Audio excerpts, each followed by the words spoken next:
solutions, human. Cause we're all about solutions, human resolutions. We gotta appreciate. Live gratitude and love, dancing with the drum. All this makes my heart beat. Cause we're all about solutions, human resolutions. We gotta appreciate. Live gratitude and love, dancing with the drum. All this makes my heart beat. Cause we're all about solutions, human resolutions. We gotta appreciate. Live gratitude and love, dancing with the drum. All this makes my heart beat. Hi, you guys, and welcome to Friday Night Highlights. I'm your host, Mermaidmama Maggie. You can also call me Maggie Reed, but my handle is Mermaidmama Maggie. On TikTok, I do political comedy and sketches and singing and funny videos.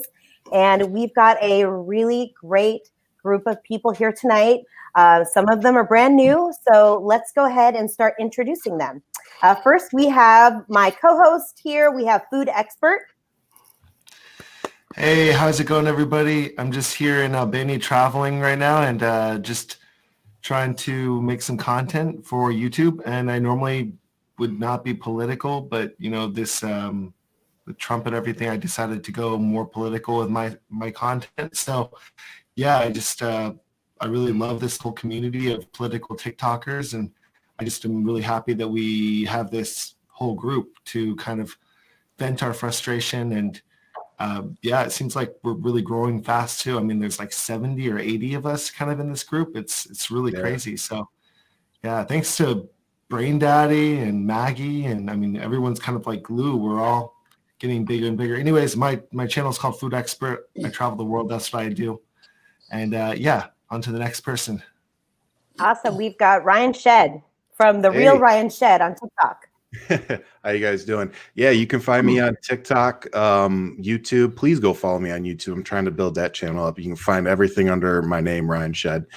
Also, I have my podcast with Nikki New from TikTok. We do that on Monday and Wednesdays at 7 o'clock Eastern. So you can find us there. And I just wanted to thank you all for having me on here tonight. And I'm looking forward to having some fun. Awesome. Next, we've got the man about town. We've got BrainDaddy Wacky. Whoa. First of all, I did not know how crazy my profile picture looked when it was that big. Gotta love the My Pillow guy. Yeah, my pillow.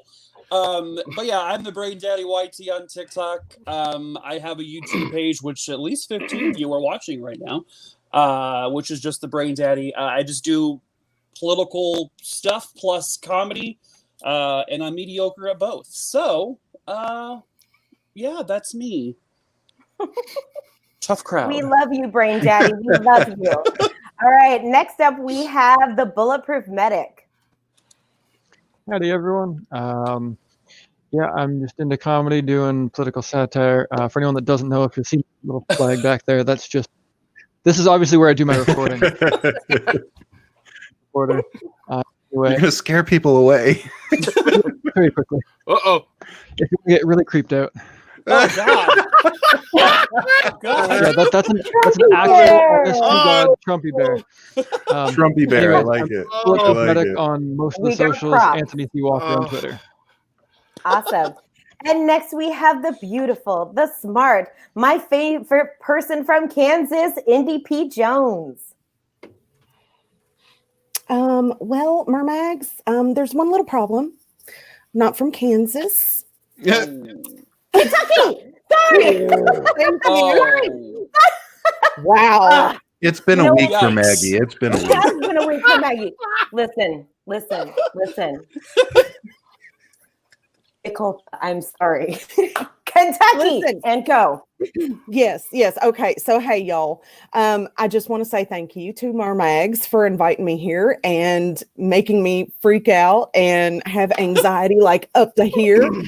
And so I'm going to sit here and act like I know what the hell I'm doing. But super glad to have be here with all y'all. I do TikToks on politics. I do love my Kentucky politics because, you know, got to support Daddy Andy. And no, that is not dirty. Thank you. So yeah, I really love politics, and I just like to chat about it. So there you go. We love you, and I love that you call me Mermags. You're the only one that does that, Hey, and I love it. Maggie, real quick, since you said she was your favorite person from the wrong state, since you have two since you have two Arizona people in here right now, who's your favorite Arizona TikTok? Ooh. Oh, Answer wisely. Answer wisely. Who duets most of your videos? Don't have to choose anybody. I don't have to choose anybody. Oh, lame answer. I love you guys Big so Word much. Mom. All around. Good Really, answer. it is Good Big Word answer. Mom. And next, we've got Old Man Murphy. Moving on. Hi, my name is Murphy, and I'm an alcoholic. Hi, Murphy. Hey, Murphy. The props are on point, people. You probably see me on TikTok. I also have a Twitch live stream every Saturday night at 9 p.m. Central. I do the political TikToks. I do a lot of lip syncing. I do a lot of fun stuff, comedy, opinionated stuff. I also have an old YouTube channel that I post a lot of. I used to post a lot of stuff too, but if you guys want to watch some of my old stuff, it's all over there. Link in bio. Merch coming soon. Okay. Woo! I He's hope frozen. that giant cup is in the merch. He's frozen. He froze. No, he's not. No, he's not. No, he's not. I That's think pretty good though. He's really good at being frozen. Stop it. I feel like this is like some Zoom challenge from like school that kids are doing where they're like, How is he that good? I am that guy. okay, I'm dead now. Yeah, that was good. And last but not least, we've got the big weird mom from TikTok. Hi, yeah, I'm the big weird mom from TikTok. Most of what I do is deep dive into the depths of Parlor to report back to the masses. You are brave. Dun, dun, dun. Sometimes I dabble in mom group drama, but mostly political. I love it. And I love that you are the Parlor martyr. Yeah. And you read Parlor so we don't have to. And Yeah. I appreciate that. I appreciate Yes. that. All right, so let's get into it, guys. It has been a crazy week in politics, and I feel like there's been a lot of stuff going on. What do you think? What's big to you, BrainDaddy? I'm drunk. I'm sorry. Fantastic. So we're going to just jump right into it. We're going to go back to Joe Biden being confirmed by the Electoral College. And here's a clip. President-elect Joe Biden is just a few weeks away from the White House after electoral votes confirmed his November election win. Biden has secured all Electoral College votes in crucial swing states, Michigan, Arizona, Georgia, Pennsylvania, and Wisconsin. Those 5 states had been contested by President incumbent Donald Trump, whose team had tried to overturn voting results, claiming voter fraud.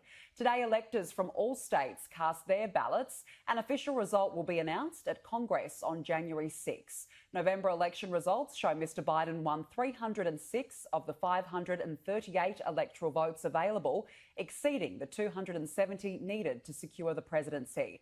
President Trump earned just 232. Oh, poor baby. Oh, it was a tough week for Trumpy, I think. So But doesn't he have his own electors? Didn't Stephen Miller say they were putting together their own little Scooby-Doo gang that were going to come in? They did. Jeepers! Zoinks! So Texas wasn't able to get them to change it. Any of that. Yeah. I love the clip of there's that one clip of in Michigan where you see the head of security for the Michigan Capitol, and he's telling these group of people, the Capitol's closed, we're trying to do our electoral votes. The only people that are allowed in here are the electors, and all these people, these like however many people are like, we're the electors. No, they've already been signed in. The Capitol is closed, and he closed, and I'm like, yeah, fuck you.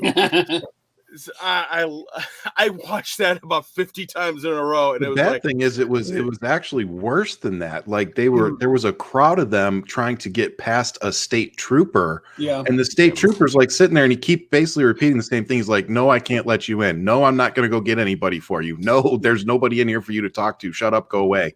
Like it was, and it was a lawyer and a bunch of people trying to essentially push their way in and say they wanted to talk to somebody. It was freaking ridiculous.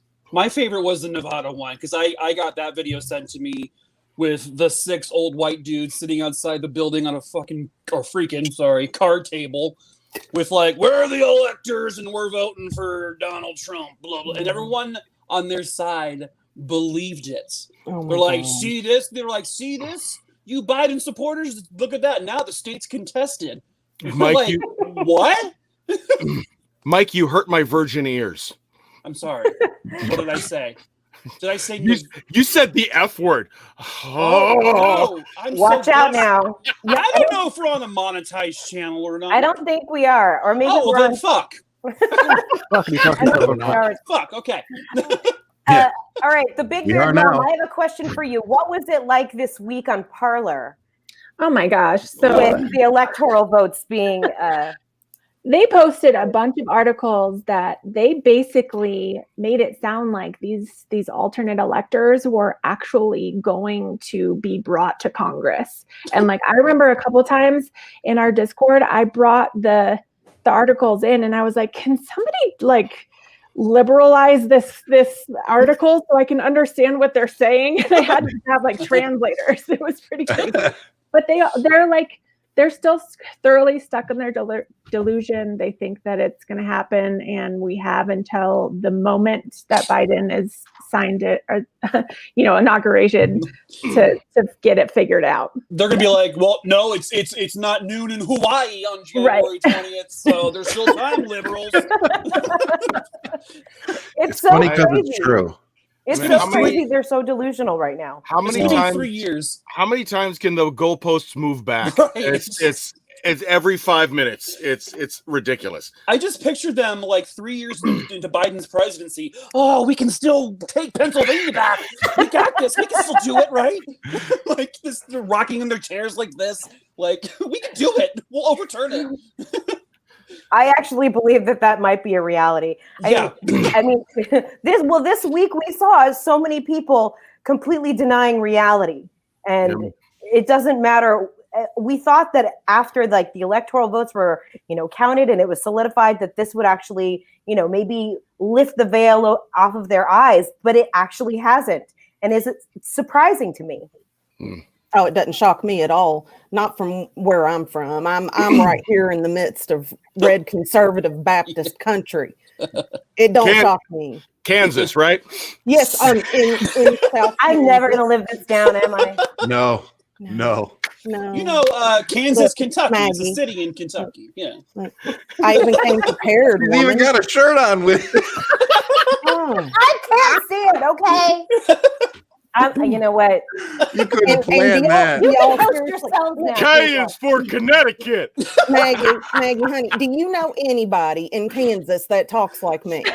That's I don't know anybody in Kansas, and I'm sorry, honey. Slip of the tongue. I know you're from Kentucky. I know. I watch all of your stuff like every day. I know this. It was just a mistake. But anyway. No, listen, they are so incredibly lost in their delusions, and it is very married into their religious beliefs. So they are very married into the fact that they've been told God is going to make this happen. God is going to make this work. So there is no reasoning with that kind of mindset. And a lot of Trumpers are in that mindset because it's very married to religion. Oh my God. Yeah. What do you guys think about moving forward? Do you?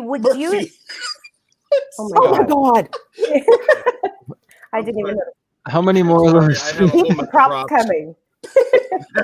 So moving forward, do you guys think this delusion is going to continue for the next 4 years? Absolutely. Or are we going to start, corralling some people to come back to us? No. You think that's a reality? I don't. No.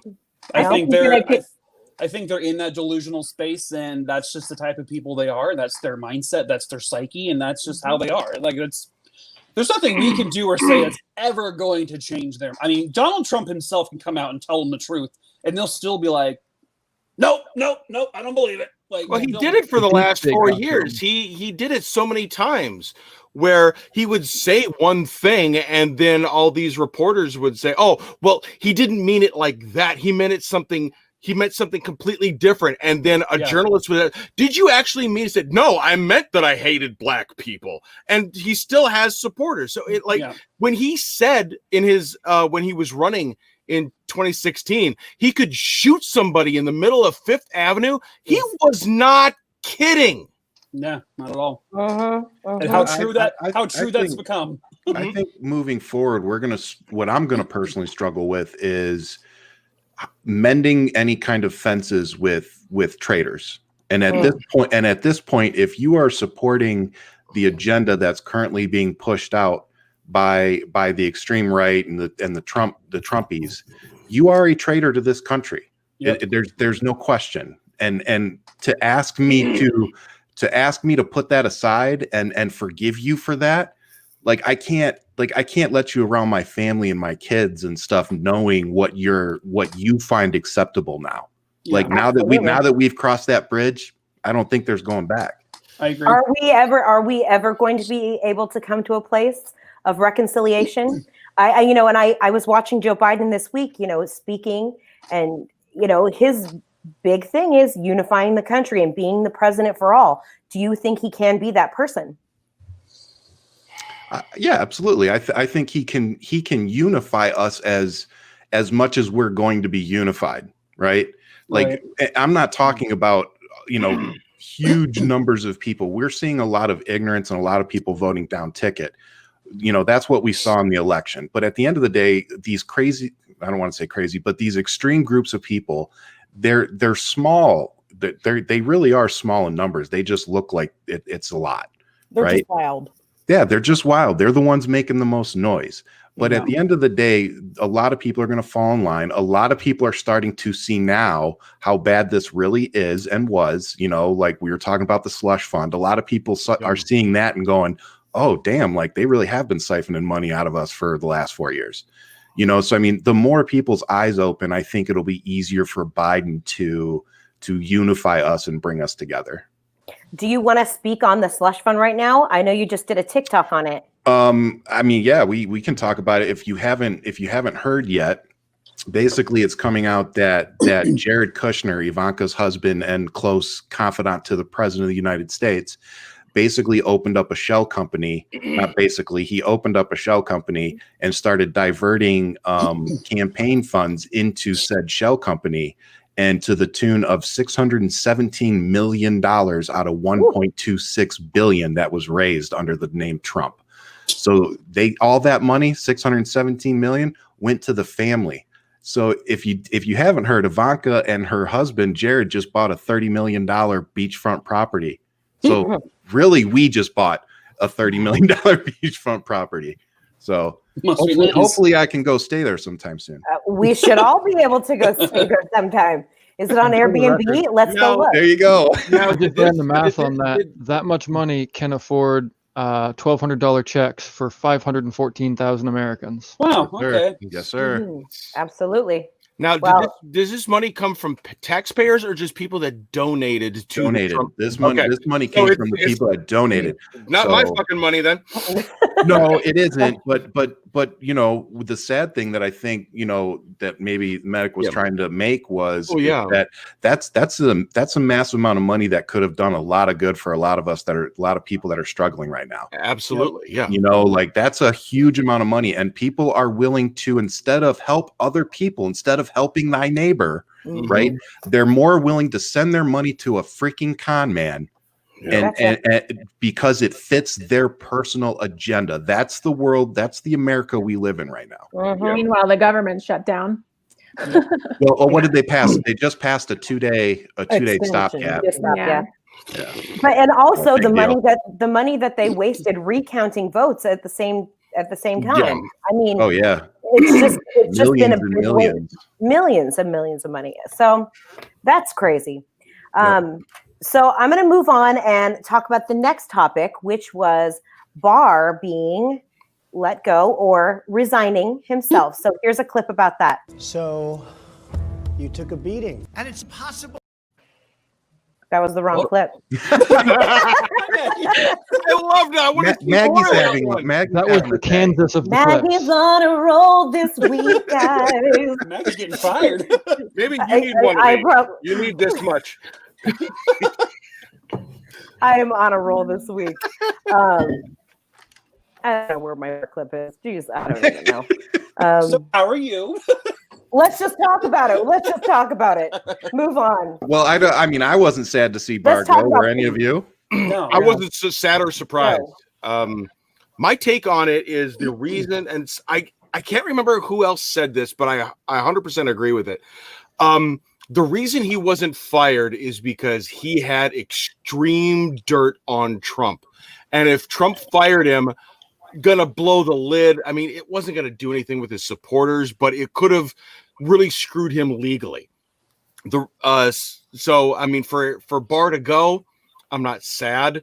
I mean, the one thing that I am a little worried about is that the new guy that's taken over, Rosen, I can't remember what his name is, but he has a very anti-LGBTQ agenda.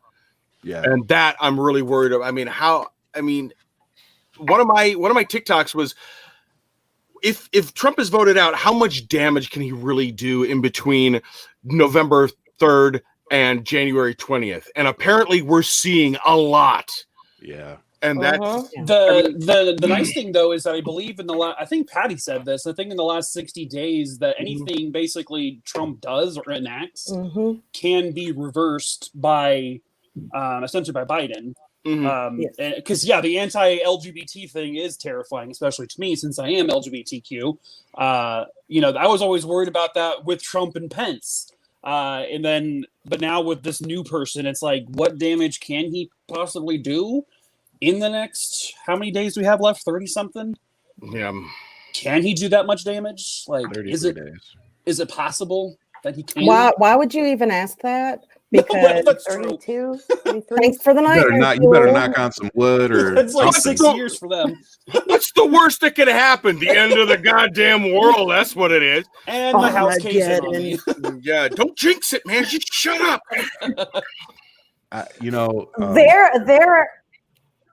There are some conspiracy theories out there about what he's going to do in the next, 30 days. Enact martial law. People have been talking up a storm. Have you heard anything on Parler from the other side, Big Weird Mom?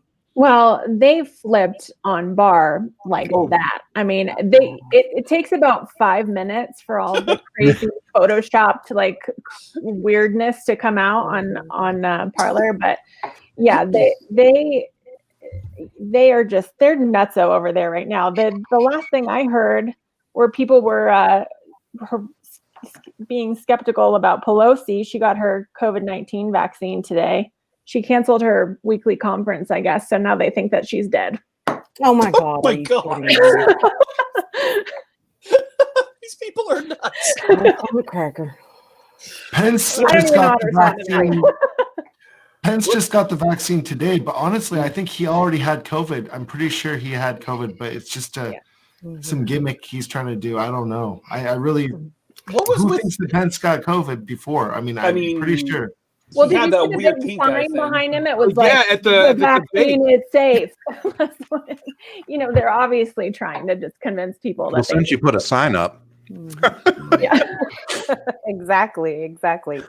No, I actually put a TikTok out earlier. Somebody sent me this video, but it looked really suspect to me. And it was a video of a doctor getting an injection on TV, and the dude sticks it in his arm, and it doesn't look like he does anything with the plunger or anything. I saw that too. Yeah. Did you? Yeah. And I was just like, I posted, I was like, now, I'm no doctor, no nurse or anything. I said, but that looks sketchy as all get out. Right. Because we've seen other people get this injection now, and it's like a much bigger needle from what I've seen. And you can see them fully pump the vaccine into him in this video. was like a little boop, and then like the guy just like flicked or like just tapped the plunger, but like nothing went in. And I'm going to need you to stop doing that with your fingers, Mike. sorry, Okay?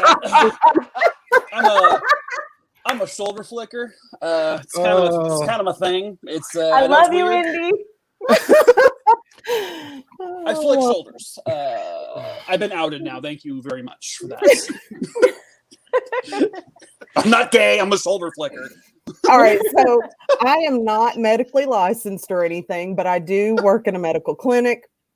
And when it comes to most vaccines, they have to be intermuscle, like into your muscle, not just beneath the dermis. So usually you're going to need a slightly bigger needle than that, and you're going to have to depress the plunger. So, and a lot of times they pull the plunger out to pull in some blood and then push it back in. So yeah, I was a little questionable about that one too.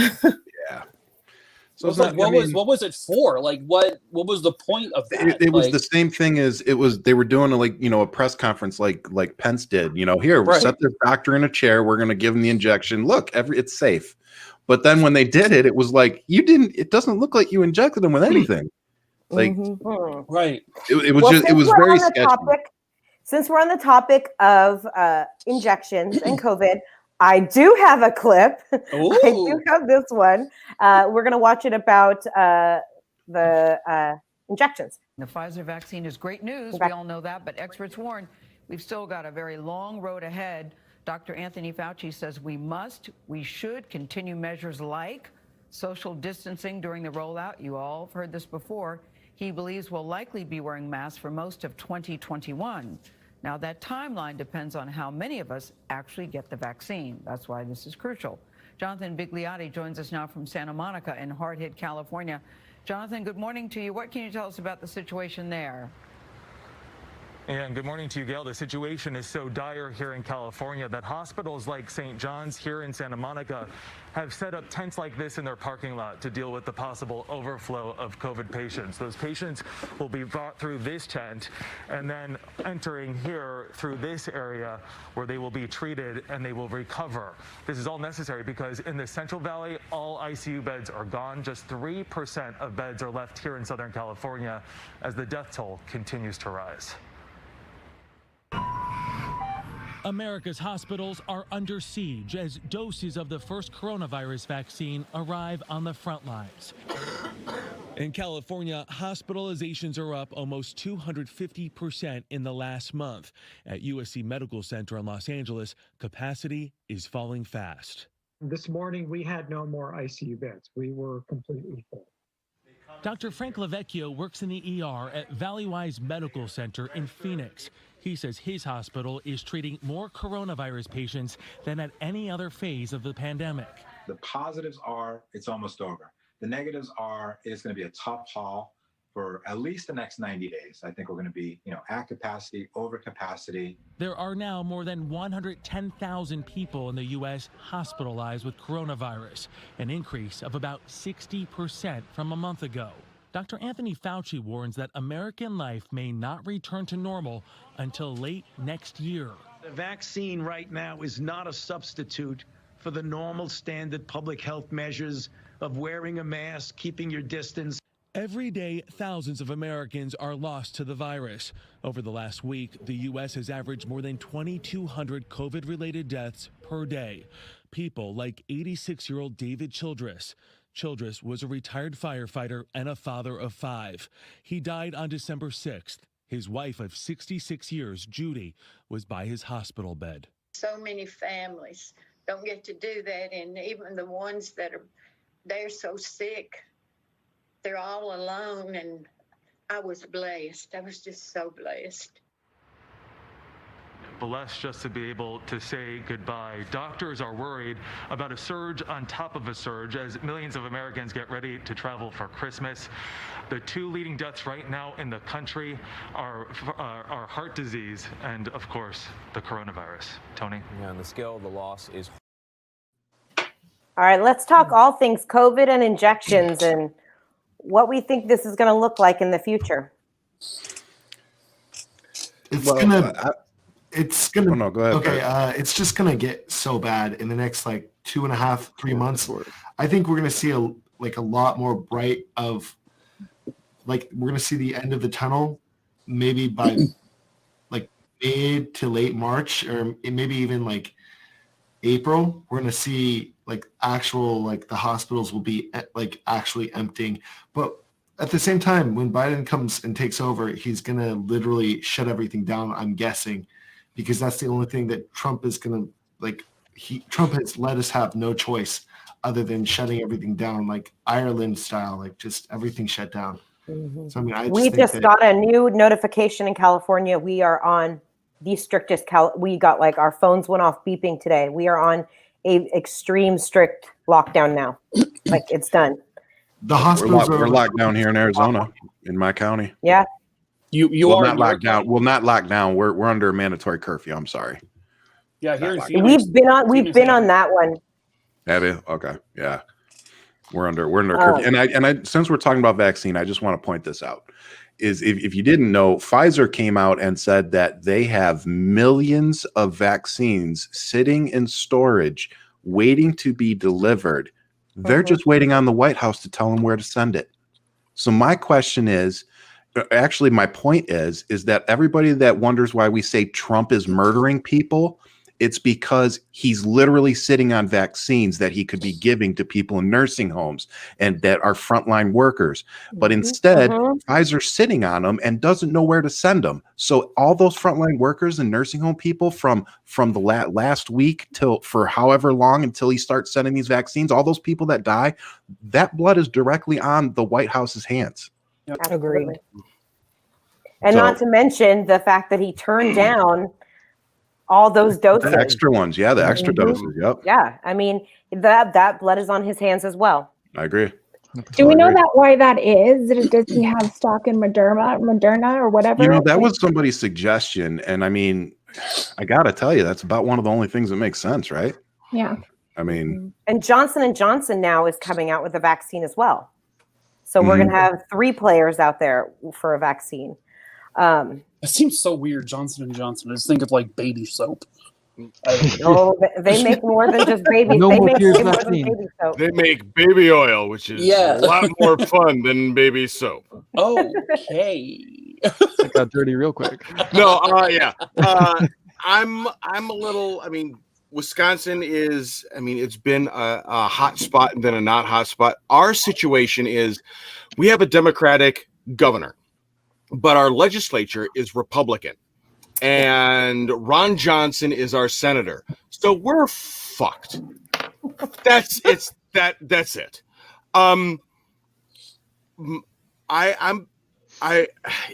Talking about coronavirus is kind of hard for me, just because a dear friend of mine just lost her dad because of coronavirus. He was getting better, and then he was off the respirator and the ventilator, and then they finally just said, he's not getting any better. And yeah, so we found that out last week.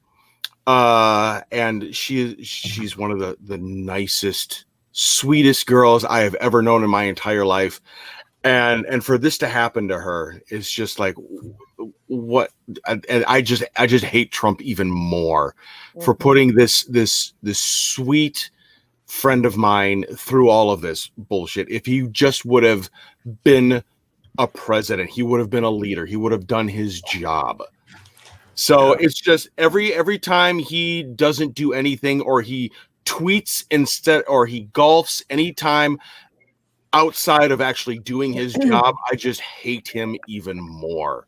And I just want so many crimes against humanity to fall upon him for doing this to the country he said he wanted to lead, and he hasn't done jack shit for. So I'm ball full of anger right here.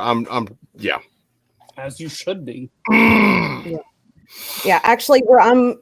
Hey, here in and you know what? Kentucky, As we're we in- all should be. I mean, we topped over 300,000 people dead. I mean, this is no joke.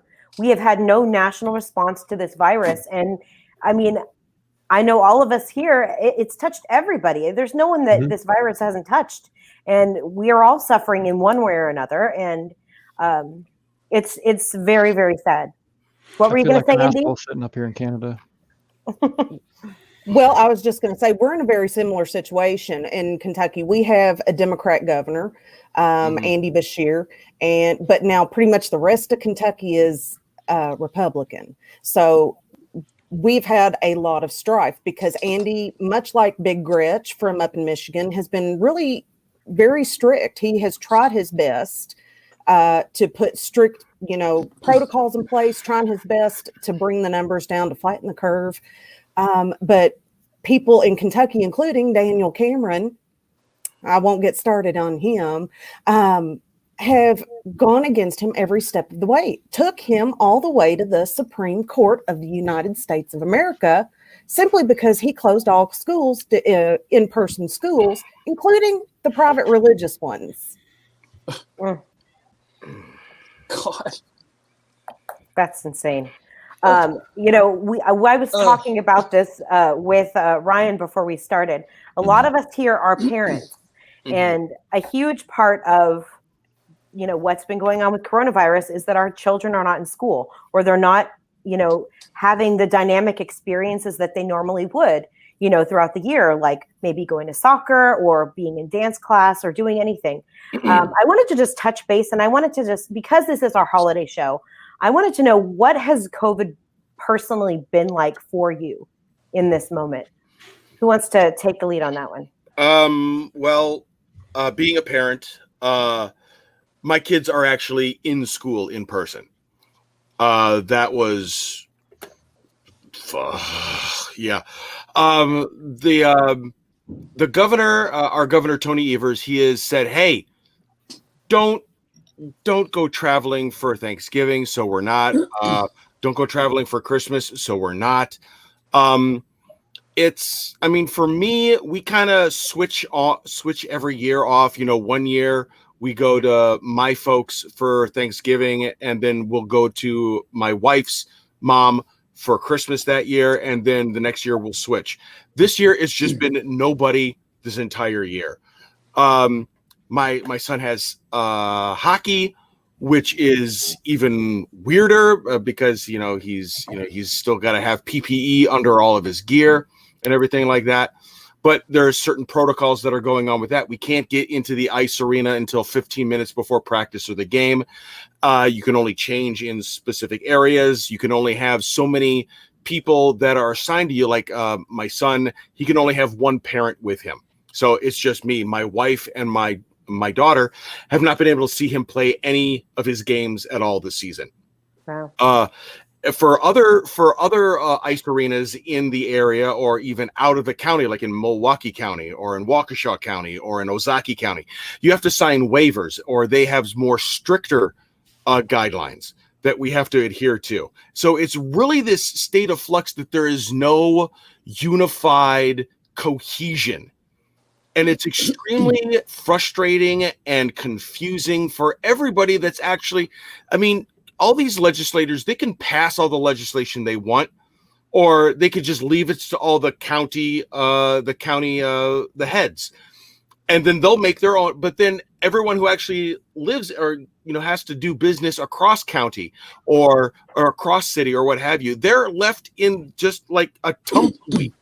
Just like, well, we have to do this here, but this here, and then this is different here, but it's not here, and it's just this giant clusterfuck. When if somebody at the top would just say to every single one of us, this is how it's going to be for the next 90 days, either live it, or you're going to get fined, or you're going to get thrown in jail because you are putting others at a health risk. It at this point, it needs to come to that, unfortunately. Well, and I think totally the important agree. thing is what you just said, is that without any kind of enforcement, without enforcing and fining and doing anything, all these mandates and everything really have no meaning. Yeah. Right. Mm-hmm. Well, that's the thing. Even in California, we've got mandates down from the top down, but the different counties go against them. They say, I don't care what you say. Yep. Like even now, we are just in a strict lockdown, and in I think it was San Diego, they're saying, no, we're not going to do it. We're opening up our restaurants. We're not doing this. So it's nobody wants to be on this. I think a huge thing about coronavirus is personal responsibility.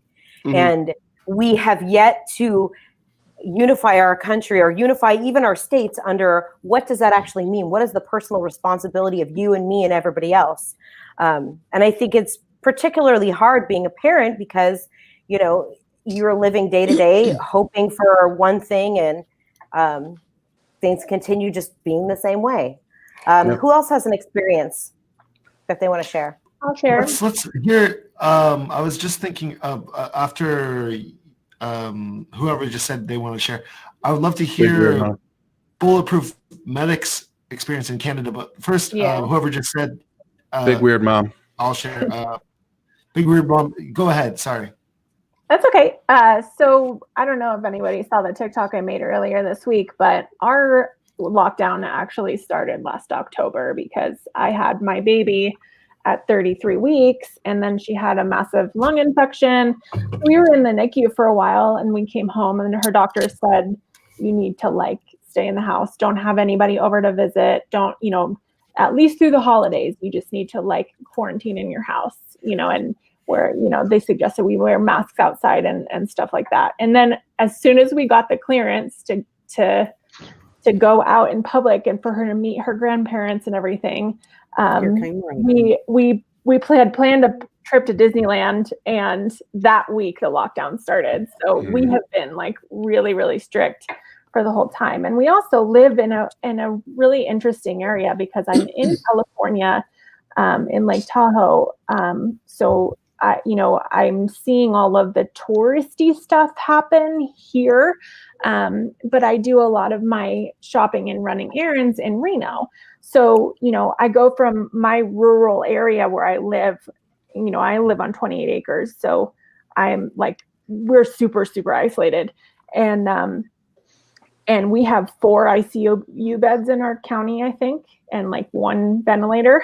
And then you go into Reno and they're filling up parking lots of people. And obviously it's Nevada. So, you know, they're not enforcing anything. I mean, the one thing that happened in the last couple weeks is that Chipotle stopped letting people in, but that was literally the only thing that I saw. Everyone else is still like letting people eat inside, and like Chipotle is still not even doing that. So it's just crazy to me that you know, that we're so close to this area and to see how it affects people and people coming into Lake Tahoe with they really have no like conscience, in my opinion, as far as like what germs they're bringing into our area where we have no hospital room. And it's been really hard.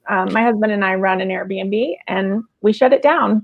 That's our only income, but we had to. I mean, like, we have to keep our family safe. We just have to do it. So. Yep. Absolutely. All right, Bulletproof, can you kind of talk about your COVID experience in Canada? Yeah. So, I mean, listening to everyone else talk about what's going on down there, I mean, I kind of feel like an asshole sitting up here in Canada where it's pretty good, actually. Can you adopt us all? Yeah, maybe after Biden takes over and fixes everything.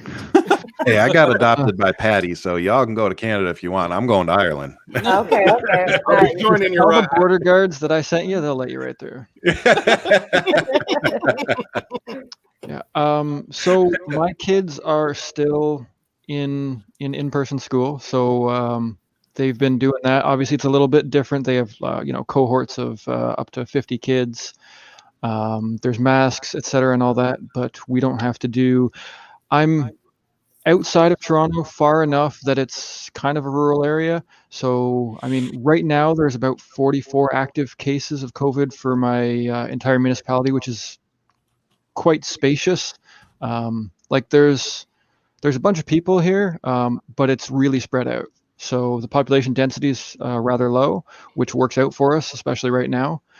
I mean, I was able to have my middle son, he just had his 4th birthday, December 7th, and we actually were able to have a birthday party for him at our local sports complex. We had like 6 kids from his class, everyone, masks and all that. But that's something that is literally not possible or, not possible to do safely most places in the United States right now. So it's one of those things that, again, I feel bad that I get to do that and others can't. It was really weird too, because I posted on my Twitter about that, and Luke was actually trending on Twitter because so many people gave him birthday messages and everything, which is, Aww. I mean, it's just, COVID is changing literally everything, how people interact. Like, no one would ever go online to give my kid a happy birthday wish if it wasn't for this. So at least we're finding new ways to connect with more people.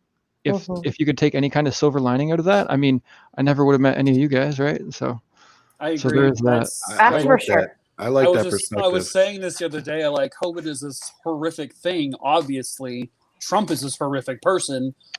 But like you just said, the silver lining is like, now I know this group of humans that I never in my life would have ever met, ever. I never would be having this sort of interaction with strangers. Like we have the Discord with like 80 or 90 people on there now. Like, that's 80 or 90 people I never would have spoken to, ever. And I don't think I would want to ever give it back, Like, I'm super grateful for that. But also at the same time, it took something as horrible as COVID to make that happen. And that's just such a weird thing to like wrestle with, I guess, mentally. But I think that circles back to what Maggie asked earlier too, about unifying, the country, not just Biden, but everybody. It's taken something this drastic and this horrible to bring a lot of us together. And unfortunately, it should have probably brought more of us together than it has. It probably should have been a lot less divisive than it is, but here we are. So, I agree. I love the group of people that I've gotten to meet and all the cool things that I've gotten to build in terms of a platform. But, what I also like is that we always keep our eye on the ball and trying to, inform people as best as possible while entertaining them and whatever. But yeah, these relationships, that's definitely the best thing to come out of COVID for me. But real quick, but while I still have the microphone, in terms of COVID, I'm with Maggie. For me, watching my kids like not be able to go outside, we were in the middle of moving into our new home when COVID happened. So we've got all these new neighbors and kids and stuff that they can't go play with really. And so that for me is the hardest part. But the other hardest part is being a veteran, and not just myself. My wife served for 20 years. My dad served in Vietnam. My in-laws, my brother-in-law, like we have over a century of service to this country in my family, all of us together. And to see these people go out here and use mask wearing in public as this opportunity to set their soapbox up and call it patriotic really pisses me off. So if you're listening and you're one of these anti-maskers, let me tell you it from a veteran, it is not patriotic to stand out there and say that I fought for your right to be stupid.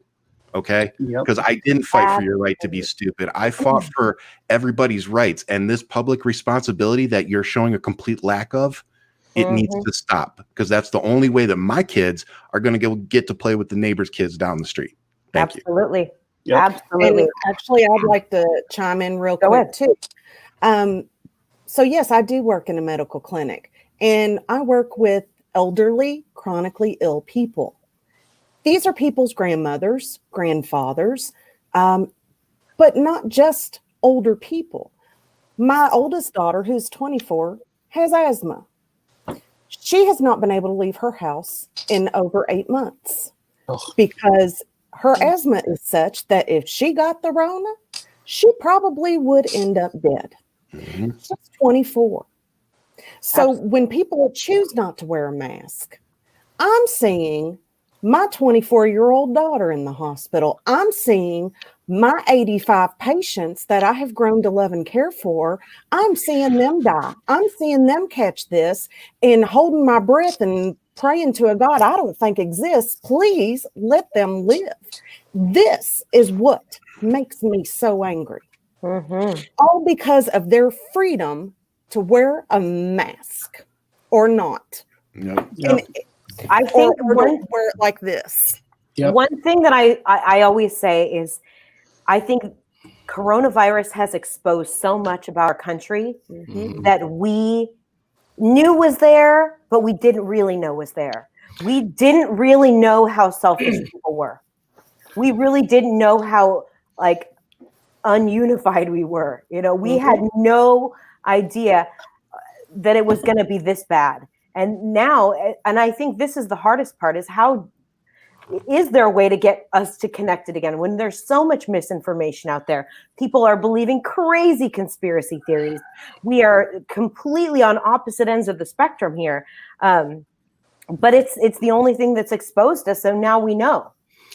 It's like that old big Bill Engvall bit where, you know, here's your sign. You know, for so many years I have wanted, make this possible. This would make life so much easier to make, you know, just all the stupid people just to out themselves. And we're now seeing that. If I go to the grocery store and I see people with their mask down to here or their mask right under their nose, I know for a fact I'm not going to talk to that person because they're a fucking idiot. Yep.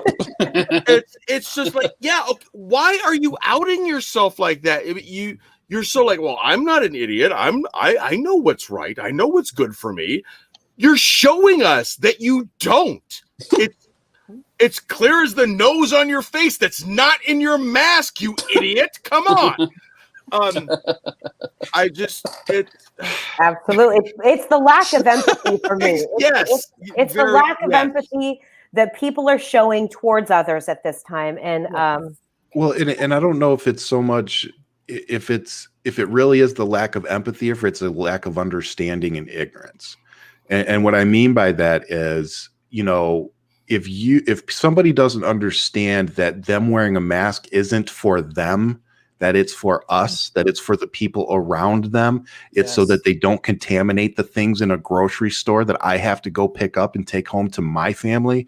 Like, if you don't understand that, that's an ignorance. That's not necessarily a selfishness, you know. But then if you there are people that are selfish about it. Exactly. But then if you do know about it and you're purposely, and those are the people I'm talking about. If you purposely are not going out wearing a mask and you're saying it's your right and calling it your patriotic duty or whatever it is to not wear a mask, you're an idiot.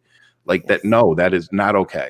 Yeah, I work in retail, so I see people in these types of settings every day. Yeah. And it's not only is it the people that I work with directly, and here's my other point too. There is a direct correlation between people who wear masks and people who don't wear a mask. It's people who support Donald Trump and it's people who don't support Donald Trump.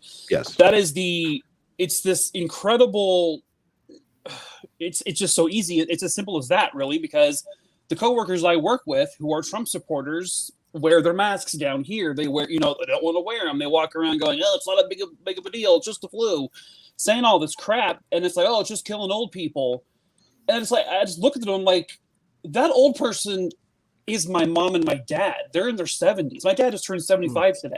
Like, it, you know, and besides the fact that's not factually, I mean, correct. Yeah. It's killing everyone. But you know, my mom has lost friends to this now who are in her age range.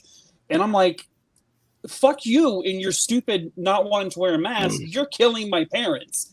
You're killing so-and-so's grandparents. You're killing your child's school teacher, their bus driver. Like, it's yeah, unfortunately, they're not going to believe that it's actual real thing until it affects them personally. Right. Yeah. Which even when it does. Yeah, exactly. Yeah. Even when it does, they're still like, oh, it's just a fluke. It's a flu. Yeah. No. So, and real quick, I just want to point out, just because you said it, the flu, it kills 0.01% or 0.001% or whatever it is. Right. This is killing 2%, a little over 2% of people that are infected. Yeah. That is a huge freaking difference. Yeah. That's a lot of people. And okay? That's why we're at over 300,000 people dead already. Yeah. That's not it really depends, like, if it's like 2% or 3%, depending on what demographic or area they are in. And if they're like in Louisiana and they're overweight and they're African American, I mean, their chances are probably like 1 in 5. I mean, literally, that's 20% survival rate for those people in Louisiana that are African Americans that have very low vitamin D deficiencies and have a lot of other health risks. Right. So I mean, I think anybody that has a health risk right now is absolutely the comorbidities on this. It can affect any part of it. That's the thing about this disease. If you have a comorbidity of, heart disease or diabetes or whatever, the disease affects you in different ways, and it can take you out really easily. So one other thing I've noticed too is when people say it's just a flu, it's just a flu. You know what? I don't care if you call it just a flu, but I don't care if you call the fucking thing a spider bite. Like, this one thing is killing human beings. I don't care if you compare it to car crashes or the flu or fucking AIDS or whatever. Like, this is something that's killing people. This one thing is killing 300,000 people. And hey, and again, for all my flag toting friends out there, especially you blue line flag toting friends out there, we are currently losing more people per day than we lost during 9/11 and D-Day per day. So we're literally having a 9/11 or more happen every single freaking day right now. So where's your patriotism? Where's your outrage now? Yep. You know what I mean? The patriotism. Well, this is why I wanted to bring this up, because this is our last show before the new year. Yep. And the holidays are coming up again. We have another responsibility in this country to be better. Mm-hmm. And we failed during Thanksgiving, and we're seeing the effects of that right now. Mm-hmm. So I'm hoping that even just putting this message out there might change somebody's mind, just to talk about personal experiences and the true struggles of COVID. Murphy knows somebody that's died. People are stuck in their homes. Like, life will not return to normal until we start taking some personal responsibility here. And because we know we cannot trust in our leaders. We know we cannot trust in our government because they're fighting against each other. It's a no-win battle right now. So that's what I'm hoping people take away from this, because COVID is the biggest thing that's happening, which is crazy because there's so much else going on. And with that, we're going to pivot.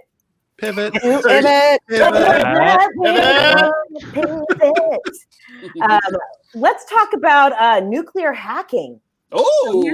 Let's turn now to a major story with national security implications. Hackers broke into several U.S. federal agencies and private companies, and now we're learning more about the scope of the vast cyber attack linked to Russian intelligence. U.S. officials fear hackers used an array of tools and previously unknown tactics to break into government networks. The state, defense, homeland security, commerce, and Treasury departments all were targeted. And yesterday, Politico reported the Department of Energy and its National Nuclear Security Administration, which maintains the nuclear stockpile, also was breached. The Cybersecurity and Infrastructure Security Agency issued an alert yesterday warning it, quote, has determined that this threat poses a grave risk. It went on, removing this threat actor from compromised environments will be highly complex and challenging. This is a patient, well-resourced, and focused adversary. Microsoft announced yesterday it also was targeted in the cyber attack, among more than 40 other organizations, starting as early as March of this year. It's not just the federal government. The Intercept is reporting Russian hackers breached the city network of Austin, Texas. Joining us now, national security correspondent for Politico and MSNBC contributor Natasha Bertrand. She's been covering this story closely. Natasha, good morning. So let's just take a step back before we dig specifically into your story about how this was detected and who exactly it appears has pulled this off. Yeah, so this was initially detected by a cybersecurity firm called FireEye, and they initially detected it by noticing some suspicious activity in their own networks. They looked into it and they realized that there was a vulnerability in software that was developed by a company called SolarWinds, which is used across the federal government. It's kind of an IT management software that's used by many different federal agencies. And what happened was FireEye discovered that there was a backdoor, essentially, that was placed into SolarWinds that was allowing the hackers to compromise that software and then dig into the federal agencies that way. Now, SolarWinds doesn't itself know yet, or at least it hasn't announced, how they were compromised. So that remains to be seen. But so far, the US government has not officially pointed the finger at Russian hackers, but cybersecurity experts and security experts at large say that this has all the hallmarks of a Russian intelligence operation. And obviously, Natasha, when we look at your piece, Nuclear Weapons Agency was targeted. We're talking about the nuclear stockpile here. A grave risk, says the Cybersecurity Agency inside Homeland Security. What exactly happened with the nuclear agency, and how concerned are they about that compromise? They're very concerned. The hackers appear to have gotten into the Department of Energy's networks. Specifically, they got into the networks of the Sandia and Los Alamos National Labs, which conduct atomic research related to civil nuclear power. They got into the National Nuclear Security Administration's Office of Secure Transportation, which is tasked with moving enriched uranium. And they don't appear to have compromised any of the key core national security capabilities of the Department of Energy, but they were able to burrow into these networks. And the Department of Energy really doesn't know how much damage these hackers were able to do yet. According to my sources, the energy officials were saying yesterday when they were briefing the department on this issue that it might be weeks before they finally are able to determine what the hackers were actually able to access, what they stole, if anything, and the extent of the damage. Because right now, while they were able to locate activity, suspicious activity, in roughly 5 of the sub-agencies of the Department of Energy, including the National Nuclear Security Administration, they don't know yet if that's the extent of it. And I think that's... All right. So... Oh my God. It's great for me to poop on.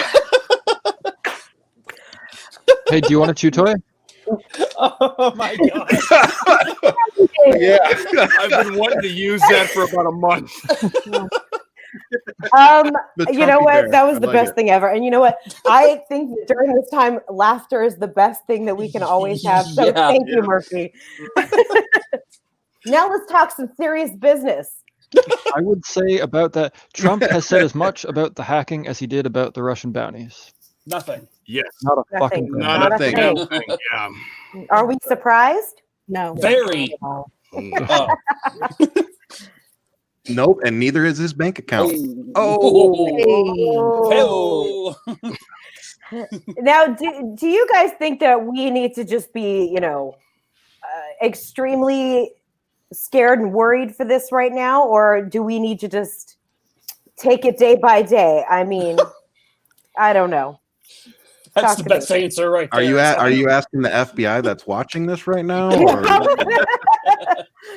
Do you think Trump's going to take him up on that offer to go live in Russia, and that's why he's staying? Well, they don't want him in Florida. That's true. They don't. Which is like the small version of Russia. They're like, yeah, Epstein was okay, but you, no. But I mean, are you guys scared that they're looking at our power grids, where our nukes are? I mean, these are. Well, let's be serious for a second. Them getting in, they attacked several federal organizations, agencies. It wasn't just one. But the one that they got the most information from was the agency that oversees the nuclear stuff. So that's just bad. It's bad on several levels, because it gives people access to things that they don't need to have access to. And it means, what bothers me the most is they had access to it and we didn't know about it. Mm-hmm. So like the lady said in that news article, we don't know how much they got. They don't know how much they got. But knowing that they could get into it at any time, knowing that again, it looks like Russia has gotten into our government, our system, and figured out how to manipulate us. But now on this level, on a military scale, I mean, you're talking nuclear weapons. You're talking power grids. I mean, when you can potentially shut down our entire country's electricity and launch our nuclear weapons, I'd say that leaves us with our dick in our hand, really. I mean, what are we going to do with that? Are you going to shut all our electricity down and launch our nukes?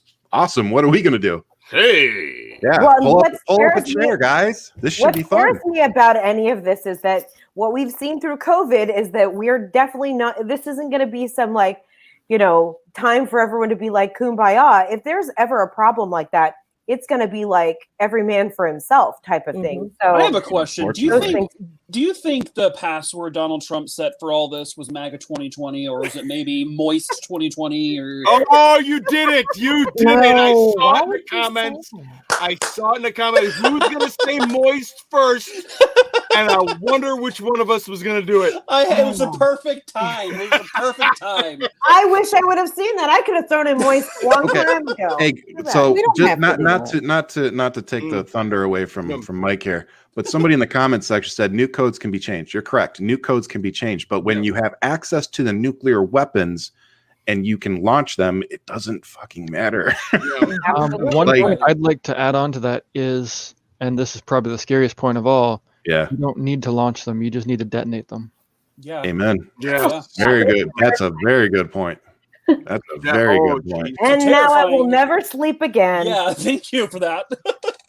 But you know what? But you talked about people want to talk about fake news. How about some reality? The problem is a lot of people don't like the reality, because what my man right there just said, that's the reality. Absolutely. The reality is that we're all thinking, oh, they may launch nukes and make everybody think we launched the nukes at them. No, they may just blow them all up and blow us to fucking like it's like boom, no done. one, Okay, guys, let's have lunch. It's like no one has ever seen war games. We all I just get the computer to play tic-tac-toe against itself. I mean, all kidding aside, yeah.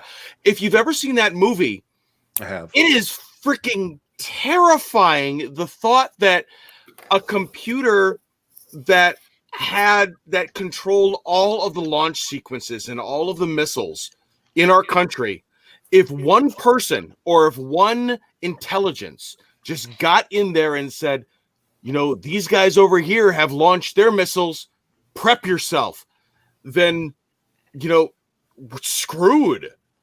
So yeah, it's 100. It's extremely scary. The fact that they can get into our systems to this level is terrifying. Yeah, and who's to say they can't do it again? Like, can't they just? Well, forget that it's the nuclear weapons, or whatever. The fact that they could breach our system to that on that level with those type of firewalls, with that kind of technology, and they can break into it, like you just said, Mike. They can do it whenever they want. I feel a little hopeless at this point. Absolutely. Well, I feel like Russia's the long game. They have been, playing chess with us for a long time, and they have been strategically placing all of their pawns just for this moment, and just kind of destabilizing our country as it was, right? I've said this several times in a couple different TikToks where other countries might be playing chess with us. Donald Trump has been playing mousetrap. Half of the contraption has been lost under the couch for the last 10 years. And he ate the cheese. Yeah, it's he's playing Candyland, and we're all colorblind. It's extremely helpless. We all when stuff like this happens, and we're supposed to rely on our leaders. It's like, hey, you were supposed to have this stuff secure. Whoopsie! What the fuck you mean, whoopsie? No, that's not acceptable. Another good thing to mention too is think of you guys have kids too, right? So not only are we teaching our children to have school shooting drills, we're teaching them how to be safe in school with COVID. Now are we going to be preparing them for nuclear whatever? Is this another tuck and roll? Duck and cover. It's just it's going to be the same thing as in the 50s. Yeah, the whole duck and cover thing. Yeah, I used to live in Southern California, and the worst thing we ever had was we had earthquake drills every couple weeks. That was it. Now, well, that makes sense because that is outside of because that happens. Outside of anybody's control. Exactly, it's outside of everybody's control. But when something like this, with school shootings, with nuclear holocausts, or with anything like that that's man-made, we elected you guys for a goddamn reason. Yep. And they're just looking out for their best interests, which is, it's disappointing at the absolute minimum. I just have something to add about Parler and how little they are talking about this hack. I just searched the hashtags for hacking. The Russia hack hashtag has been used 14 times. Wow. Hacking has been used 500 times. 4D chess 42,000 times. So what? They say that Trump is playing 4D chess 42,000 times. So like just see like the balance over there on Parler. I challenge anyone who's got an account on Parler to please pose the question, what the hell is the fourth dimension for you people? I can guarantee you will get at least how many times you say that hashtag was used? 42,000. You will get 42,000 answers. Yeah. Yeah. Different ones. Unbelievable. Jerry Musher always gets on Parler and he argues with the people on there and he spends actual time on there, I guess. But yeah, he's always talking about it on his TikTok videos, but I've never been on Parler. Don't go. Yeah, I know. She's the Parler martyr. She goes there so we do not have to. Yeah. And I don't interact with people. I literally, I don't even like something. If I accidentally click it, I do click it back. Oh God, I don't want to touch that. I don't want any part of it. I got cooties. Give me cooties. I gotta sanitize my hands 50 times just to get that stank off me. Right? She hit the like button. Her phone came up with a message and said, "Are you sure?" All right. So real quick, I want to show a clip about. We're going to move on, but I want to show a clip about something positive that I think is really positive. Is the cabinet members that Joe Biden has been picking. And this is a clip about him choosing the first woman from Native American descent. And I think that is pretty amazing. President-elect Joe Biden will nominate Representative Deb Haaland to serve as his Interior Secretary, according to a person familiar with the matter, which would make her the first Native American cabinet secretary and the first to oversee the department whose jurisdiction includes tribal lands. Reuters reported this week that Haaland was a leading candidate for the job, which would give the Democratic Congresswoman from New Mexico since 2019 authority over a department that employs more than 70,000 people across the United States and oversees more than 20% of the nation's surface, including tribal lands and national parks like Yellowstone and Yosemite. Representative Haaland has said she would seek to usher in an expansion of renewable energy production on federal land and undo President Donald Trump's focus on bolstering fossil fuels output. If confirmed by the Senate, Haaland would step down from her seat in the U.S. House, where Democrats already are facing a slim majority in 2021 after losing seats in the 2020 election. Right. Can I go ahead? Yes. Go ahead. Oh, I was just gonna say for those people who don't know what the Secretary of the Interior does, I don't know how many, but they manage the conservation of most federal land and national resources, leading such agencies as the Bureau of Land Management, United States Geological Survey, and the National Park Service. I think her spearheading, her being in the lead for this position is absolutely fantastic. It is. And I want to point out two things, one good, one bad. One good thing is she was born in Arizona, in case you didn't know that. So, all right, another win for Arizona. But the second thing is we have a new problem that's starting to arise that I don't know if you guys have noticed, which is these cabinet appointments are starting to hurt our majority in the House because he's picking people that currently have seats. Yeah. So we have a new problem brewing that we're going to have to figure out. Your political TikTok careers are never over, people. Oh no. We're gonna have plenty of material until we have the Federation of Planets. Then we're still gonna have to do stuff. Yes. I hope they don't draft in the Space Force. God. Oh my God! I have a feeling as soon as Trump is out, and whoever is the Secretary of Defense, they are just going to disband that as this was a joke. I mean, yes, they have a logo, but I have a conspiracy. Listen, I have a conspiracy about the Space Force. I like conspiracies. And I told my bestie, who shall remain nameless because the government doesn't need to know her business, but I told her aliens are like one of my hugest phobias. I like to pretend that they don't exist and that there's no such thing.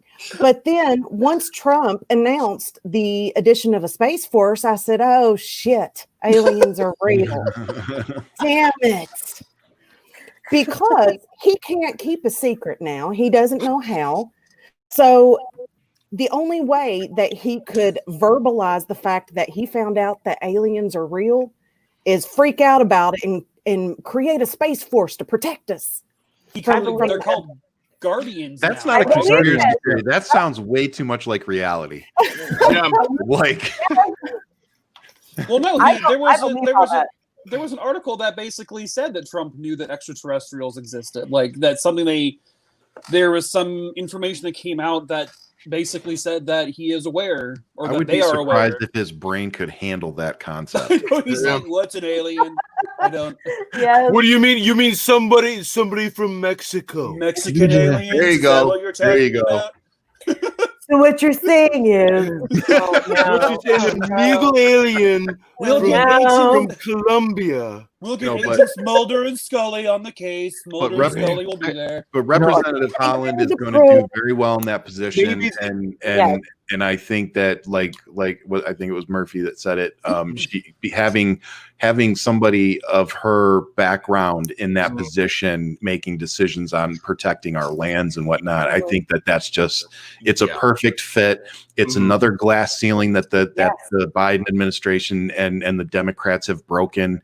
And it's good. It's like you said, it's good news all around. Yeah. Speaking of glass ceilings, because we've got Pete Buttigieg now as the Secretary of Transportation, and he's the first man from the LGBTQ family to have that role, which I think is fantastic. And I think the only thing I'm upset about is why is he the first? After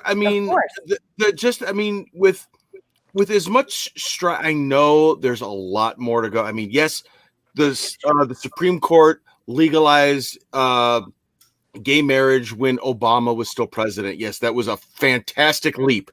But why is he I'm not saying anything against Pete at all. This is not a slight against Pete. This is a slight against us as a nation. Why is he the first? Why didn't that happen a while ago? You know what? Why is it that, if Trump won, were our members of the LGBTQ worried that their rights were going to get taken away? Right. I mean, because they were attacking them. Exactly. No, but I'm not saying it. But I'm just saying it's because these things are ongoing. It's unfortunate that this narrative keeps going at all times. That and we've already moved on. We're like, let's go. Come on, let's break all the glass ceilings. Yeah, but I think we need to remember that the LGBTQ fight is still somewhat new. Oh, yeah. You know what I mean? Like to me, at least to me, it feels new. I mean, of course, I don't know how you feel, Mike, but if in comparison to some of these other fights, it feels like the LGBTQ fight is like the last 20 years or so. Yeah, it's been serious. In terms of taking over, like in terms of it becoming like a forefront thing, it's really only been maybe a couple of decades, in all honesty. I think that the big forefront was, in the 80s with the AIDS epidemic. I think that's when it really became a part of everybody's. It was on everybody's radar. Yeah. Well, you guys saw the movie Milk, right? Yeah. Yeah. I was actually in that movie. What? I was an extra. But anyways, he was a politician. And, part of the LGBTQ, we need more of that. We need more inclusivity because, and we also have now Michael Regan, who is going to be the head of the EPA. He's the first Black man to have that role. I feel like what I wanted to get to with this point was that Joe Biden is actually fulfilling everything that he said he was going to do. Mm-hmm. He's been a man of his word as of this point, in getting to work and really creating a cabinet that looks like America. And I think it's really am great. Am I the only one that thinks that Kamala maybe have something to do with that? Like if she says, Joe, if you want me to be your VP, here's what you're going to have to give to me. Yeah. You know, you're going to have to give us a more diverse administration. You're going to have she had to say it. I don't think she had to say it. You don't think so? I think absolutely not. I think Joe's is that stand-up of a guy where he would actually want this. I also think that, you know, that is partly true that, you know, Kamala had, I still am in the habit of butchering her name, and I apologize, but I think Kamala did have some say. I also think that Dr. Jill. Yes. Say it again. Say it again. Dr. Jill. Absolutely. Tucker Absolutely. Carlson. Oh my God, that pissed me. We had it. I think we should call her Dr. Jill instead of First Lady. I think we should just call her Absolutely. Dr. First I'm in Lady. Dr. Dr. First Lady. There you go. Oh, that made me so mad. Oh, well, I did a TikTok on that. Me too. That guy's article. The fact that he called I did her too. I mean, he called her kiddo. Yeah, the first that got sentence me. gave away how that fucking article was going to go, didn't it? Trying was to like, demean "Do you Dr. think Jill this is Biden while saying Melania is classy. Yeah. Like, Yeah. really? That's what I said. Yeah. The fact that, you know, all of these people is that they're saying that, you know, oh, well, Jill Biden doesn't have an MD, so she's not a real doctor, but they don't have a problem watching Dr. Phil. Yeah. Yeah. Dr. Yeah. Phil. You're fat. You're a fat. Or Dr. Oz. And to top it off, the guy that wrote the article has an honorary doctorate degree.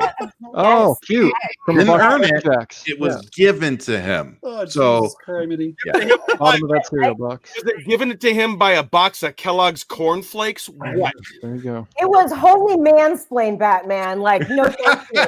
Like, I am not here for this. Like, take Hey, it somewhere else, buddy. hey, take Maggie. it somewhere else. That's like telling Dr. Martin Luther King, oh, we're just going to drop that doctor. Yeah. Let's just drop that. You're just Martin. Just Martin. It's just Marty. Marty. Yeah. Wasn't that that one woman? Time. The woman who was making fun of Joe Biden, this is solely random, but the girl who was making fun of Joe Biden's stutter, wasn't her name Nunya Biz? Megan Nunyabiz, yes. Megan Why did Nunyabiz. someone named Nunya Biz just join our Discord? Is it Megan Nunyabiz? I just saw, right as we were talking, Nunya Biz has joined our Discord. Oh, really? That better we need be, to go do some- that better be a joke. That was I my mean, biggest TikTok ever, and it got silent. So Yeah, I was gonna I got some words.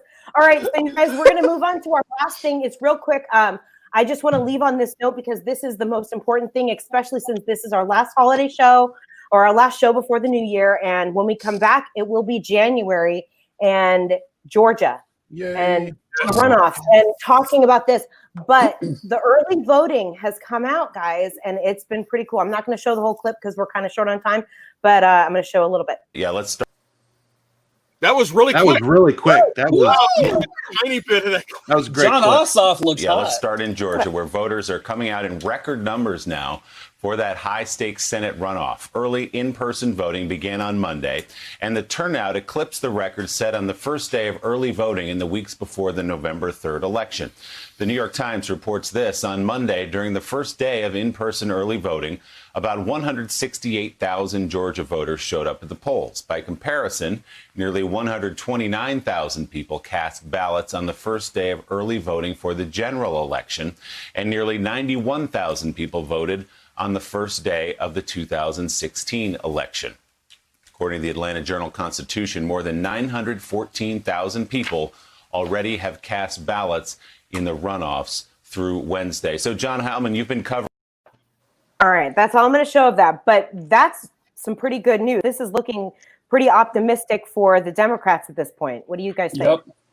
Has anybody heard whether or not they're allowing that voter purge to be re-entered back into like all of the registered voters who were purged when they didn't actually move? I think it was like 200,000 people. I thought they put those back. Did they put them back? I thought so. Don't quote me on it, but I thought there was a court case on that. Yeah, I just Googled it and I can't see anything. Yeah, I thought that had been decided, but I could be wrong. I don't know. I think I heard the same thing, Ryan, but again, don't quote me. Yeah. But I mean, either way, look, the Georgia election is going well, but what we hopefully will leave everybody with is how important it is.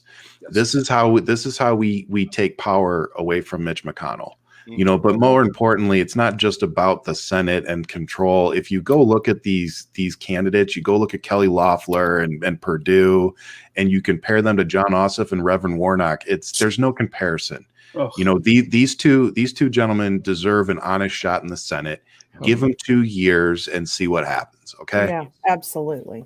I think the real question is how many people are going to write in They're Trump? crooks and oh God. Probably more than we care to. I mean, I think the thing I like the most about the takeaway of the Georgia runoffs is you're seeing the bullshit that the GOP has been concocting through this entire general election process, that the election is fraudulent. There's so much voter fraud that's just rampant and it's all over the place. And I remember seeing a video of the RNC chair talking to some constituents about, well, we're registered Republicans, and why should we even vote? There's voter fraud all over the place. Why would we even bother to vote when it's already been decided? And this woman is desperately trying to plead with registered Republican voters in Georgia that no, it hasn't been decided. And now they're kind of like painted themselves into a corner. Well, was Trump telling the truth that there is rampant fraud, or was he lying and you guys have just been letting him lie all this time? Yeah. So why should we vote for you guys if you're going to let a liar lie? Or if it's fraud, why should we even bother? So now they're kind of screwed. And I love it. I'm all for it. Well, there was also when Mitch McConnell came out and basically essentially said Joe Biden had won, that he was our next president. People turned on him so quickly too, like Trumpers did. And they're like, well, then fuck it. We shouldn't vote for Mitch McConnell. We don't want him to have the majority anymore. And I'm like, okay, yeah, it's fine. Go for it. Yeah. We're not. It is what it is. We all saw this week the Proud Boy March chanting, dump the GOP or destroy the GOP. This is why I said there was so much news this week. I couldn't get to it all, but I mean that's crazy. I was all for that. I was all for that. Destroy the GOP. I was like, I'm go ahead. You have the floor. That's a rally I'll go to. I was just eating popcorn. Yes. I think we're all just ready. It's 33 days. I think we're all just ready for us to move on and get to these awesome appointments that we're seeing and see what these people can do. But I just want to remind everybody, this isn't going to be a quick turnaround. We need to be somewhat patient and give the new administration a little bit of time to get their shit together, because they got a lot of cleaning up to do. I couldn't have said it better myself. All right, you guys, that's our show for today. And thank you so much for coming. I want to go around and do a quick goodbye and tell us about your page. Let's start with the Weird Mom. Oh my gosh, sorry for really. Well, like I said, I do a lot of parlor posts. I have a small group of friends. We have a private group on Facebook, and they feed me all this crazy, scary stuff that happens on Parlor. I do a lot of the research myself as well. And let me tell you, they are all about boycotting that vote. I think I just looked, boycott Georgia is like 42,000 posts for that hashtag. So great. Yeah, that's me pretty much. I try to kind of like have like some relatable mom stuff and a lot of political stuff and a lot of LGBTQ stuff. I'm a part of the community and my parents are gay, so I do just a bunch of stuff on my page. And I'm the big weird mom on TikTok. Awesome, and thank you for coming. All right, next, Old Man Murphy. Hi, God. I'm Murphy, and I'm still an alcoholic. Hi, Murphy. Make sure you follow me. Hi. Make sure you follow me. TikTok. It's Old Man Murphy _76. I also do basically my whole shtick on TikTok is political, a lot of mental health stuff, a lot of really bad dad jokes, and some lip syncing with my kids. If you like Uncle Buck and if you like dodgeball, you'll love those two clips. Anyway, the other thing that I do is I live stream on Twitch every Saturday night. Make sure you follow me, twitch.tv/Wellheyproductions. Link is in my bio. Ooh. Awesome. All right, next we got Professional. Indy P. Jones. Well, hey, y'all. So I'm Indy P. Jones 46 on the TikTok, and I talk a lot about politics in Kentucky, and I always do what the fuck news, and I'll point above my head and show you the little article so you know I've got receipts. And yeah, so that's about it. And sometimes I am really super nice to my trolls, and I feed my pet trolls, and I let them come out and play, and we'll talk to them, try to be nice to them, but it don't work. So, but yeah, y'all come on over and see me, and we just chat and have a big time, drinking sweet tea too. Sweet tea. I love you, girl. I love you, girl. All right, next, Bulletproof Medic. Howdy, y'all. I do some satire here. I pretend to be in love with Trumpy Bear. Or as I like to call him, Putin's blow-up doll. Where's the nozzle? Oh God! It's in the it's in the booty hole. Bulletproof Medic on most of the socials. I'm biggest on Twitter. There you can find me, Anthony C. Walker. Unfortunately, with my videos, I prove that libtards are real because they see my videos and they're like, "Oh my God, I hate you! You're such a dirty, dumb maggot." Every day, and then I just retweet those people, and then my fans are like, "Oh, someone's an idiot here, but it's not Anthony." Is it weird that you have that Trump poster up like 24/7 or? You know what? It was at first, and my kids come in and they're like, "Hey, I love that tank, Daddy." And who's the guy on the? I'm like, "That's the bad guy on the tank." Oh, well, yeah. They know how to spell. The kids know how to spell Trump, and they know that Trump is the bad guy. So I'm raising them right. Nice.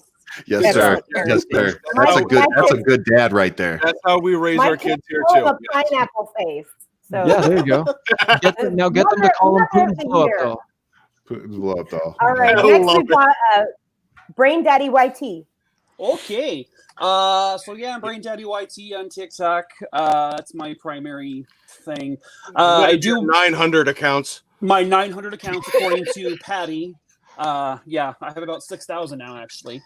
I do want to take this time real quick to plug a live stream for tomorrow night. I'm hosting my first one with the help of some of these folks, talking to Gen Z people to see how life is for them in COVID world and in the world of politics. So yeah, I'll be talking to them tomorrow night, same time I believe as this one. So yeah, come check it out. Yeah. Is it the same time or is it 1 hour before? Well, let Bert and I know, okay? Just get Maggie to schedule it for you. You'll be set. Make you have a Kansas area code? She'll call you. Hold on. Kansas area code, right? I'm going to mute all of you right now. Make sure you don't give Mike a heart attack. Listen, I have never messed up ever, and this week I'm on a roll. So also, hey, did you get my email that you put the real Shed instead of real Ryan Shed in the email? I just wanted to be go back and look. I swear. Tomorrow, you guys keep trolling me. I will go. Okay. Tomorrow's Let's get this train back on track. Tomorrow's right. live stream will be done in Kansas. 4 p.m. right? 4 p.m. 4 p.m. in 4 p.m. Kansas. Kansas. Yeah. With the BrainDaddy YP. Yeah. Oh yeah. my God. He's a great partier. I love that guy. Oh, YP, he's great. Oh yeah, Maggie's gonna kill you all. I want you Yes, to she is. She is. I see red. Okay. Ryan Shead, please Hopefully go. she's seeing red line. Ryan Shead. I'm one of the only people on here stupid enough to use my real name. Please go follow me on YouTube. I'm trying to get to 1,000 on there so I can monetize. But I'm really big on Twitter and TikTok are my two big platforms. But if you could go follow the Nikki and Ryan Experiment on iTunes and Spotify, that's my podcast that I do with Nikki New on Monday and Thursdays. And I'll leave you as I always do with much love and keep fighting. Yes. Yeah. Awesome. Next, food expert. Hey everybody, my YouTube channel is called Food Expert, and I really hope that you can check out my channel. I travel, I eat interesting foods, and I explore places that are kind of off the beaten path. Right now I'm currently in Albania, and I love to meet local people and kind of document my journey. So yeah, I don't just do political stuff. I've got 3 channels. I've got the Stream with Bert, and then the Food Expert, and then I've got another channel that's 1-minute videos. It's like similar to my TikTok. But anyways, yeah, just Food Expert is my main channel. So if you go follow me there, you'll see a lot of me. So, and yeah, thank you so much, Maggie, for having me again. I love coming here. Hey, Bert, this is your channel, man. It's like, Bert, this is yours. We're just a bunch of squirrels trying to get a nut, man. I'm just doing incredibly flawed work to get here. So, I'm so excited. Like, we are going to have so many different groups of people doing lots of live streams. I mean, it's just really great. Like tomorrow, BrainDaddy, and then I'm sure we're going to have more and more coming up. So it's great. Yep. It's awesome. All right, Maggie, tell us about you. Yes, I'm Mermaidmama Maggie. I do comedy, politics, some speech language pathology stuff on my TikTok. And I'm also an incredibly flawed host. So thank you for coming. Please do the pins fly. Do the pins fly. Merry Christmas. Hey, my birthday is in 2 days. I want the pins fly. My birthday's in 3 days. No, 4 days. December 22nd is mine. You guys all want weird videos for your birthday? Just send them in. You know that's what I do. All right. Well, want the pins fly. Thank you guys for coming. I've got one outro video, and then we're gonna sign off. So thank you again for coming. Everybody, wave. Say bye to everybody. All right. So you took a beating, and it's impossible that happened. There is something wrong. I'll tell you what's wrong. Voter fraud. So how come the other team was so much better than you? They used the pandemic, sometimes referred to as the China virus, where it originated, as an excuse to mail out tens of millions of ballots. You're sort of a disaster, and don't take offense. I mean, everyone hates you. I have a lot of friends in Detroit. Why should you stay? Joe Biden can't be president. We're talking about hundreds of thousands of votes. But everybody has said that he's a good leader, and nobody said that about you. Many very smart people have congratulated me on all we've done. It's over. Don't you think it's over? This election was rigged. Everybody knows it. You've both come a long way. Somebody has to go. Somebody has to go right now. You've done pretty well, and yet you've always been a loser. As far as I'm concerned, you've lost all the time. I don't mind if I lose an election, but I want to lose an election fair and square. You're fired.